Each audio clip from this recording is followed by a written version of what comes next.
नमस्कार जी। नमस्कार सर। क्या नाम है बहन जी आपका? सुमन।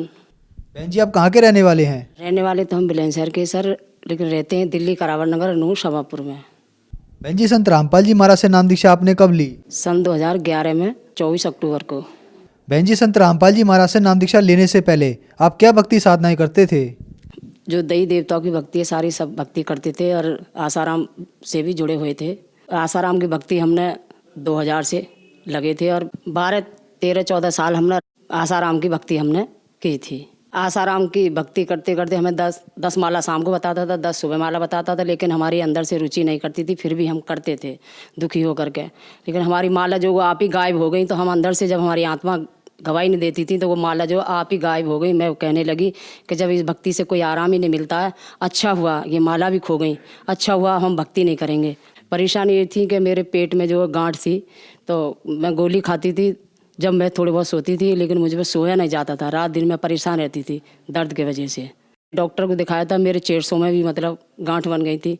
तो एक डॉक्टर नहीं थी प्राइवेट, उसको दिखाया तो वो कहने लगी कोई बात नहीं आप इस दवा को खाओ। मैंने 300 रुपये की वो दवा देती थी, छोटी छोटी गोलियाँ आती थी, लेकिन कुछ नहीं। उन्होंने ये बताया कि जब गांठ है पेट में तो किसी भी चीज़ की हो तो सकती है, मतलब कैंसर भी बन सकता है, रसौरी भी हो सकता है। तो मेरे दिमाग में तो यही गया कि मेरे कैंसर बन गया, कैंसर से मतलब मृत्यु हो जाती है, मैं अब नहीं बचूंगी। छोटे छोटे बच्चे थे। तो फिर संत रामपाल जी महाराज के बारे में जानकारी आपको कहाँ से मिली?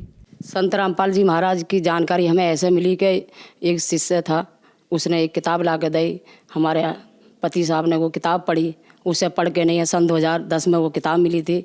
और वो किताब पढ़ के नहीं है, सन 2011 में हमने, हमारे भगत जी ने नाम उस तक शिक्षा ली थी। 1 महीना पहले ये गए थे, 1 महीना के बाद फिर हम चले गए थे।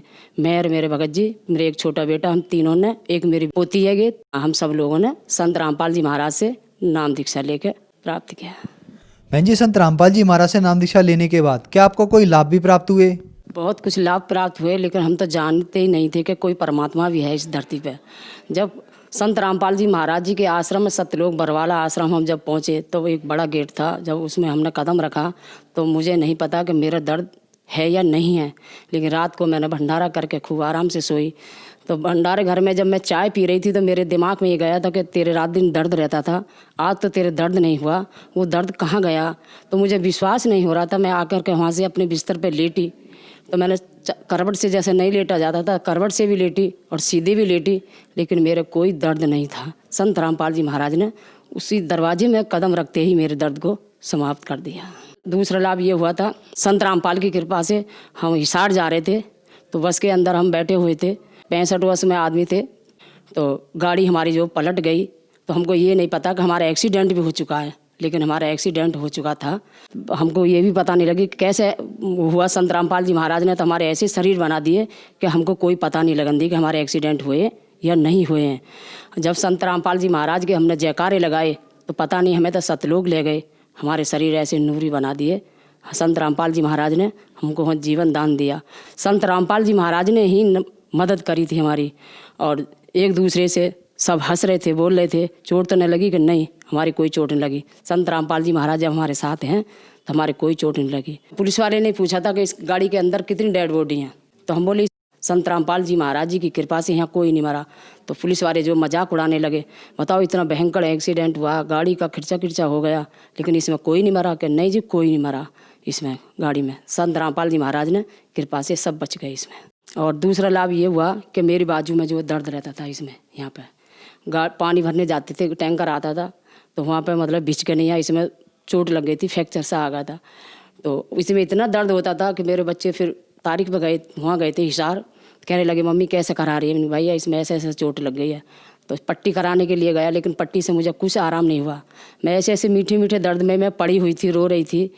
तो संत रामपाल आए कि उठ, क्यों रो रही है, उठ, ऐसा दाब कर मेरा पूरे शरीर को, हाथ को, और दाब कर संत रामपाल जी महाराज चले गए। मेरे जैसा आँख खुली तो मेरे सिर पे हाथ नहीं जाता था ये, मैंने सिर पे हाथ चलाया सारा। मैं बोली मैंने अपने पति साहब से कहा कि मुझे संत रामपाल जी महाराज ठीक कर गए, मेरे तो हाथ में आज दर्द भी नहीं हो रहा। जिसमें पट्टी कराई उससे कोई मुझे आराम नहीं मिला। संत रामपाल जी महाराज की कृपा से ये लाभ हुआ। और मेरे पति बहुत बीड़ी पीते थे, मेरे बच्चे भी बहुत परेशान होते थे, लेकिन गुस्सा हो जाते थे कि मैं बीड़ी तो पीता हूँ, कोई अब नहीं करता हूँ। तो संत रामपाल जी महाराज की कृपा से शरण में पहुँचे, बीड़ी भी समाप्त हो गई। जो मेरे दिक्कत थी मेरे कोई भी नहीं है। अब का लाभ आज के दिन का ही 1 हफ्ता हो गया। कंडाल हम गए थे तो मेरे पैर की जो ये है घुटना, ये बिल्कुल बेकार है 4 महीने से। और संत रामपाल जी महाराज की कृपा से मेरा ये दर्द भी ख़त्म हो गया। आज मैं ठीक हूँ। मेरा के पैर मुड़ता भी नहीं था, आज मेरा पैर ये ऐसा पहुँच रहा पीछे। और आप देख सकते हो मैं आपके सामने खड़ी हूँ। आज 1 हफ्ता होगा, मैंने कोई गोली नहीं खाई। बहन जी, संत रामपाल जी महाराज से नाम दीक्षा लेने के बाद आपको बहुत सारे लाभ प्राप्त हुए, तो जो श्रद्धालु आज आपको देख रहे हैं, आप उन्हें क्या संदेश देना चाहेंगी? उनको हम यही संदेश देना चाहेंगे कि संत रामपाल जी महाराज के जगह जगह केंद्र खुले हुए हैं, सत्संग स्थल बने हुए हैं। आप कहीं भी नाम उपदेश ले सकते हैं और अपना जीवन का कल्याण करवा सकते हैं। धन्यवाद बहन जी। नमस्कार सर।